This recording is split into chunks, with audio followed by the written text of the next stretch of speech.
चला आज नवरोबाला आपुलकीने हलकासा स्पर्श करूया. पण रोजच्या धावपळीत नजरेने बोलणाऱ्याला आता आजचा डे काय स्पेशल असणार? हाय, मी Vidya and welcome to 7th episode of लग्नानंतरचा व्हॅलेंटाईन वीक सिरीज.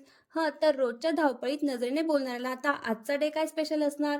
असे म्हणणारे आपण कधी लग्नाआधीच्या पहिल्या भेटीपासून ते लग्नानंतरच्या 7 जन्माच्या गाठी बांधतो ना, हे आपल्याला कळत नाही.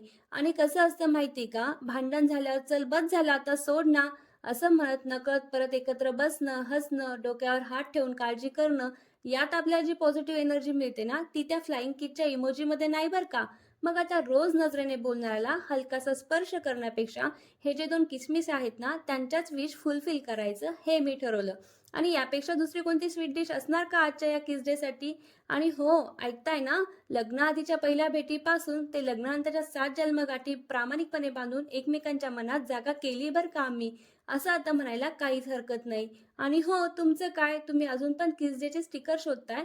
का तुमची पण केअर करणारा सोलमेट बघतोय तुमच्याकडे प्रामाणिक नजरेनी? हे तर नक्कीच कमेंटमध्ये कळवा. चला तर मग भेटूया नेक्स्ट एपिसोडमध्ये. तोपर्यंत स्टे ट्यून टू लग्नानंतरचा व्हॅलेंटाईन वीक. Bye bye.